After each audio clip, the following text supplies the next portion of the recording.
The No Nonsense Roundtable, a weekly radio show and podcast where host Dom Genova interviews guests from all walks of life, all with amazing stories to tell.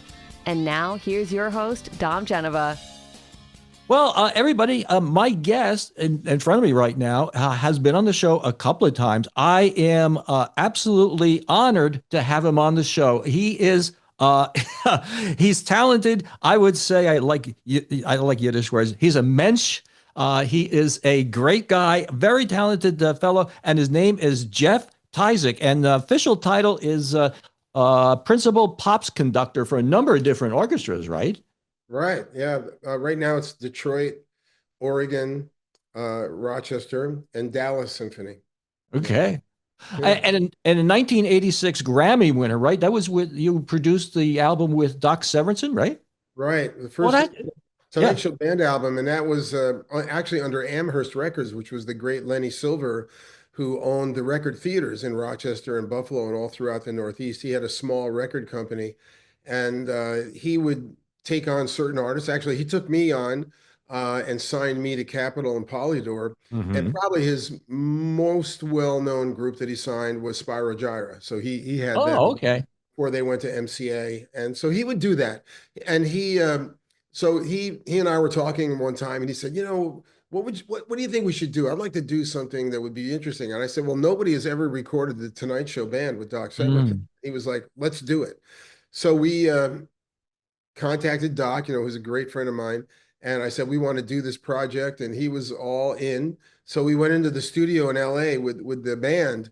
And actually the recording engineer was from Rochester, Mick Gazowski. Oh, okay. Now, Mick Gazowski, when he was 14 years old, he recorded Chuck Mangione's Friends in Love on a 4-track. And that became the album that ended up going out. So he was a genius. So we were in the studio and we recorded the album, and Johnny actually let his photograph be on it. So they took a photo of him with the band, the cover, and it got a nomination. I remember I was sitting at the Grammys. Doc was on one side of me and Lenny was on the other, and Lenny was sweating and Doc was just sitting there, and they called it out and he won. It was incredible, And then we did several more albums, and 2 of those got nominated for Grammys, and actually one of them got nominated for Best Engineer with Mick Gazowski. Didn't win, but it's still nice to get a nomination. Well, I think the thing that amazes me about people I have on the show is that you have people like you that people may not know that you're a Grammy winner, and these are all Rochester people. Rochester has such a wonderful culture of music, and I think it needs to be celebrated. I think it needs to be celebrated more than just music too. We have other performing arts and whatever. But so Jeff, I just noticed now you're from Hyde Park, originally from Hyde Park, down on Long Island. We used to say that was upstate, but it's not upstate. That's right. And a beautiful place. So how do you end up in Rochester? I mean, you went to school at the Eastman, right? Eastman School of Music. I grew up in Hyde Park, and when I was in high school, I befriended this guy, Chris Vidala was his name. He was a couple of years older than me, and he ended up being Chuck Mangione's saxophone player. Okay. Chris went to Eastman, and I didn't even know Eastman existed. My band director said, hey, you're going to go to Fredonia. They have a great program for band directors, and you're going to become a high school band director. And I said, okay, whatever you say, But Chris was sending me letters from Eastman saying, hey, this is an amazing school, and there's this amazing guy teaching the jazz program. His name is Chuck Mangione. I think you're here. And then he sent me a copy. And recently, after Chuck's passing, I was talking with Gap, and I said, you and Chuck are responsible for me coming to Eastman because Chris Vidala sent me Diana in the Autumn Wind, which was the Gap Mangione album, but Chuck Mangione wrote the music for it. And that was the thing. I heard that music and I said, man, I don't know what this is, but I have to go check it out. And that's what brought me to Rochester. So I came here in 69. Okay. And I lived here until 2 years ago. When I moved to Westchester to be near my grandchildren. So okay. So now when I come back to Rochester, I stay in a hotel, which is very weird. But you can always stay in my man cave here. You've been Well, here. and you offered that. I My appreciate it. my man cave, which is the summer home of the Sibley family. Anytime you want, you might have to play. You might have to play some music for us though. But so Jeff, let's get into some of the stuff that you have coming up, and then we'll get more a little bit into your life. But I was saying before. Before we started recording, that I have like 18,000 people on my email list. I have 9,800 people on my YouTube channel. I have 5,800 people in my Facebook followers and whatever. So there's a few people out there. There's a few Nice. people out there. So Yeah, the theater itself, the Kodak Hall at the Eastman holds like 2,200, right? Something like that. it does. So Yeah. let's see if we can't fill it out with something that you're doing. How about that? Yeah, that's fine. Well, this week I'm in town. We were supposed to have Troop Vertigo, and we were kind of doing an homage to the Eclipse concert, but we Oh, ran into some scheduling and yeah. technical problems, so we've moved that now to April.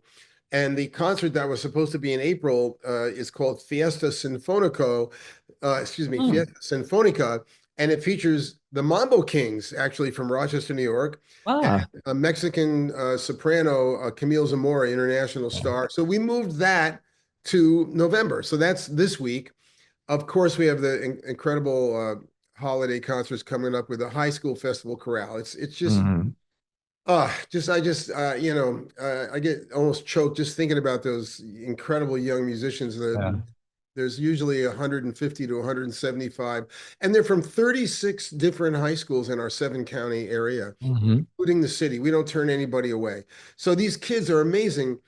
They all come together. They don't know each other. They might know, Mhm. the 5 people from their school, and that's it. And all week long, they bond through music. And they are in one of the nicest concert halls in America with one of the greatest orchestras in America having the time of their life. And this has been going on for 32 years now.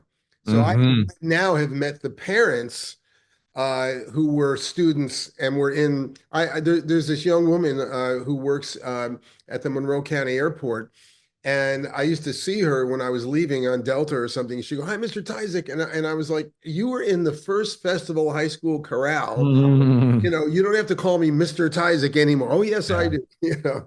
So that's an incredible thing. And then some people in October came to our Yacht Rock Summer Breeze concert, and that Mhm. was Steely Dan and Michael McDonald and all that great music. Well, in January we're premiering Laurel Canyon, Mhm. the 60s and 70s, and you know the story of Laurel Canyon. There was a time period there from 64 to 67 when Crosby, Stills, and Nash lived there, and the Beach Boys lived in Laurel Canyon, which was this area of Mhm. California. It's an actual canyon. Joni Mitchell lived there, and James Taylor and Carly Mhm. Simon and Carole King. All these people Ah. lived there, Yeah. and not only were they doing their own thing, but they were all collaborating. Cooperating. Oh, okay. Yeah. Brian Wilson would say, "Hey, David Crosby, can you come over a second? I want to play something for you." Yeah.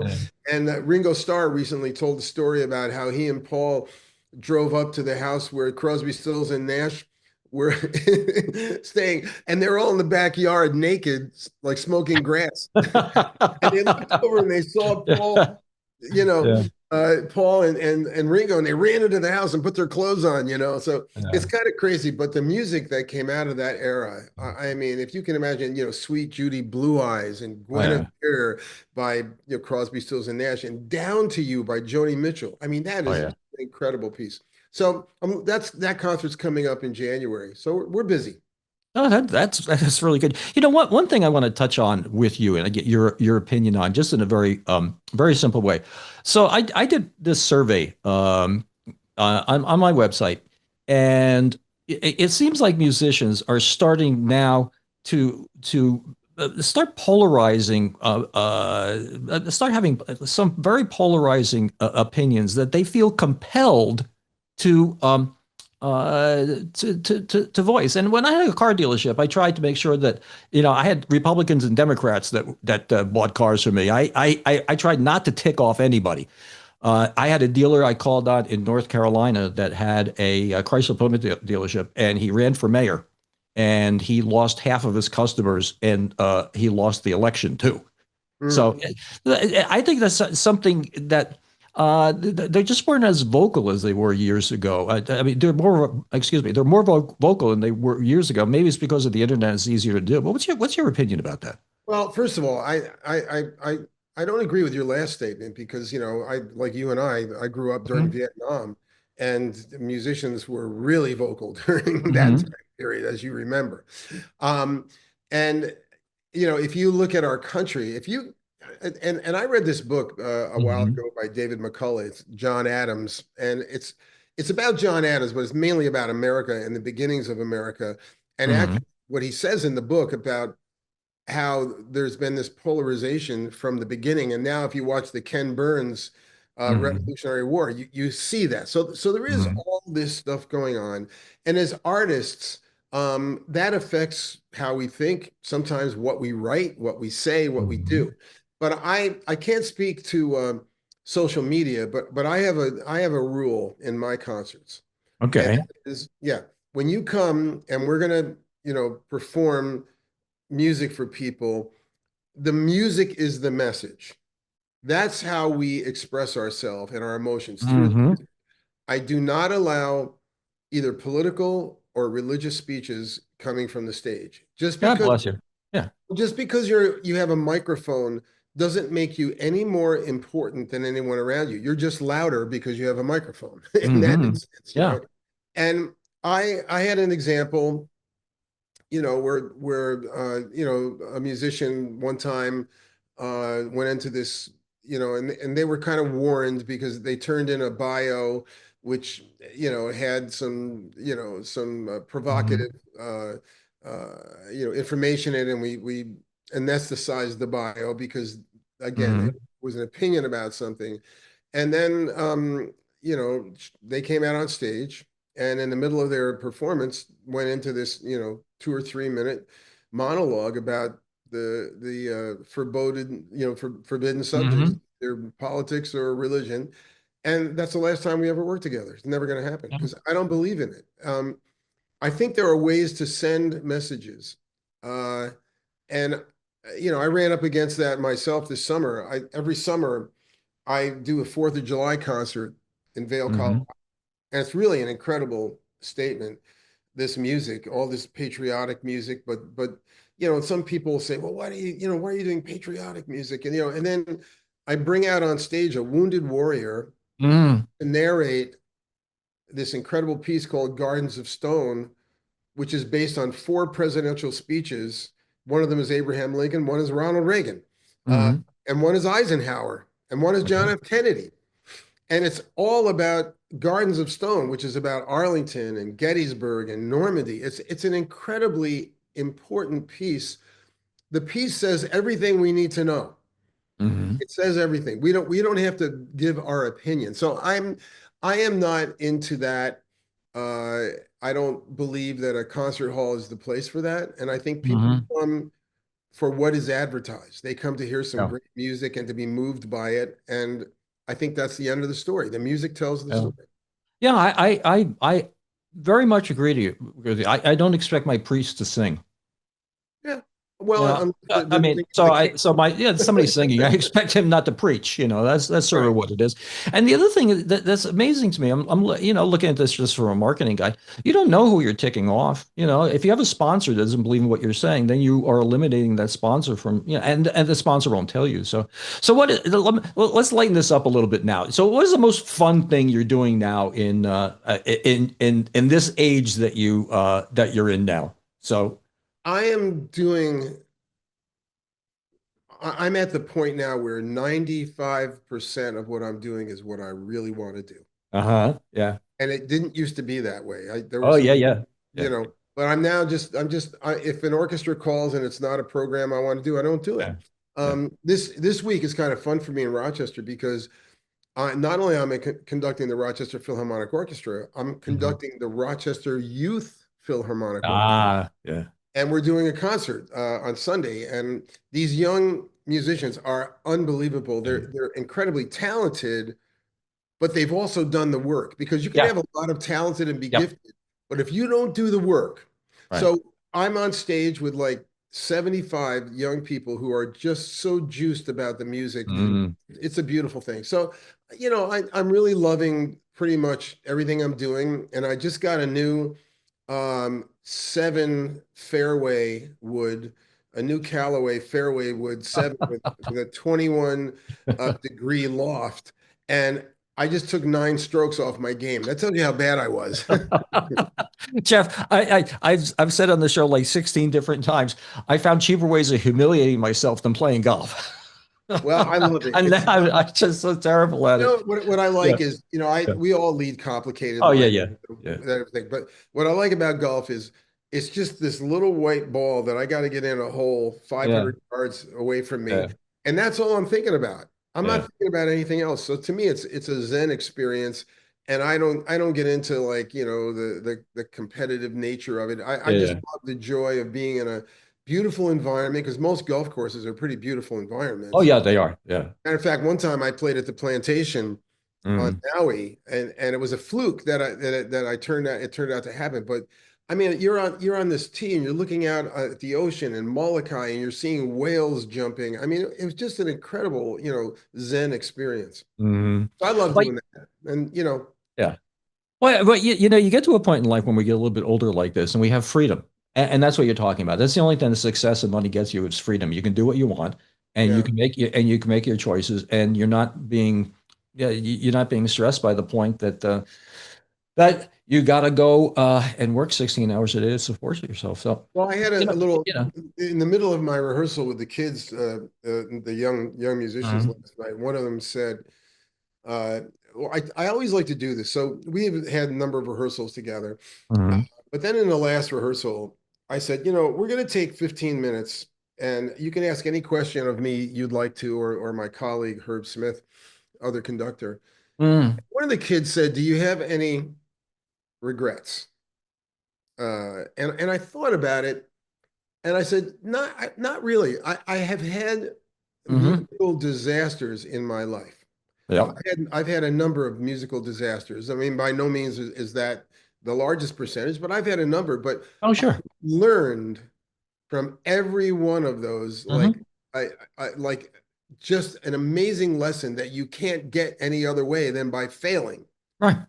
So if I were to say, I wish I knew now what I knew then. I wish then I knew what I knew now, but I wouldn't know what I knew now if I Yeah, didn't go yeah, right. through That's right. the angst and the Yeah. disappointment and sometimes the Mhm. the horrible feeling of having failed something. But the minute you move the emotion, and as musicians especially, we're incredibly Mhm. emotional people. We just are. And Ah. that's why when we play, that's why there's meaning in the music because we're Mhm. sort of amped up on emotion. But in those circumstances, if you totally take away the emotion and you can turn the objectivity on, there are amazing lessons that you learn that are going to help you out through your entire life. So I really don't have any regrets, to be honest. And Mhm. I'm enjoying what I do. And, when somebody like Dom calls me on the phone and says, hey, you want to chat? I'm like, yeah, man, sure. Why Well, not? I'm honored that you will actually talk to me because I have no idea what I'm doing here. I just try my best. And the other thing about the kids, let me ask you, let me make a statement and then ask you a question. So the thing about getting kids involved in music is that they're not on their iPhones when they're practicing. I mean, this is something for them to do. They're doing it collaboratively, cooperatively with the other people in the orchestra or the band. What can we do? What can we do to support that for our kids here in Rochester? Is there is there is there one charity or something in particular that we could do or? There are a number of things. I mean, Hochstein is a fabulous school. I used to Mm-hmm. be on the board of Hochstein, and Hochstein has all these programs from Mm-hmm. children and programs for the disabled, and then teachers for budding professionals, and they have orchestras and all. It's just an amazing place. Eastman School Community, Mm-hmm. Eastman Community Music School is a phenomenal place as well. I mean, the RPO has all these education programs, of which the RPYO is one of them. But we Mm-hmm. also go out into schools. We have thousands of kids come into the Eastman Theater. And then we have the Wellness Project, where kids will go to the Golisano Autism Hmm. Center or Mary Ah. Cariola or community hospital, and they do concerts for patients and disabled people. I remember recently one of our French horn players. I think he was at the Golisano Autism Center, and there was a kid there who was just kind of in his shell, and this Mm. guy played his French horn, and that young man came up and put his hands on the instrument to feel the vibrations while the guy was playing, and he was Ah. so enamored by the sound and what it did to him emotionally. So the thing about music that's great is when kids take an instrument, Hmm. they learn self-discipline. They If you want to get better, you practice. And the good thing about practicing is you see results instantly. I mean, you just Hmm. immediately, and it makes you want to do it more and more. So that's a good thing. Hmm. Secondly, you get to express yourself in a way that you're not using words. If you're doing instrumental music, you're just using sound, and you think about that. You're learning a language because you have to read music, and it is a different Hmm. language than anything else that you can imagine. You're looking at all these symbols, these things called notes, and all these things, and your mind is turning on the arithmetic portion of it and calculating things and learning about all that, and you're Hmm. figuring out how to use those, and at the same time use your body to make those things happen. So that's Hmm. good. Then when you play with other people, you're Hmm. learning one of the most important things in human history, and that is you're learning to listen to the people around you, because what they're doing affects what you do, and you all Hmm. have to listen to each other and cooperate in order to make an ensemble sound as good. So I could go on with the list of things about how good this is for kids, and but your point is well taken, that although they are using technology. I mean, my grandson is in this music class in junior high school, and he's using GarageBand, this little Oh, program, yeah, yeah. and he created his own composition. He said, "Poppy, I want you to hear this." And I was like, "Wow, that's Yeah, yeah. amazing."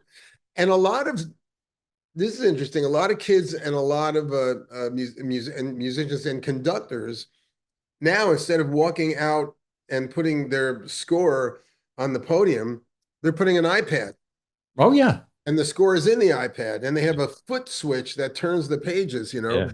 I'm an old-fashioned guy. I like the Yeah. paper because my point is, if the thing loses power or goes haywire, you're going to lose the piece. You don't know Yeah, where it's from.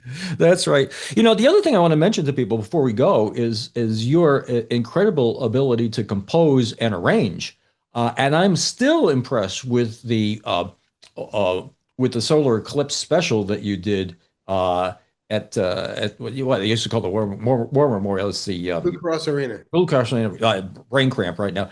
That was absolutely amazing. I'm going to remember that for the rest of my life. And Well, especially you had one rehearsal. Oh my yeah, I Lord. mean, when you think about everything that was riding on those Yeah. 2 hours, and we had planned everything, but we only got one time to do it in the place. Yeah. And the only thing that went wrong was there was one miscue of a camera on Doug Emblidge, I think. No, Yeah. wasn't him. It was oh my God, Dan Mason. Dan Yeah. Mason. Yeah, sorry Yeah. about that. Yeah, it was Dan Mason, and he was going to do the voiceover for Star Trek, and Mhm. they didn't hit him with the light.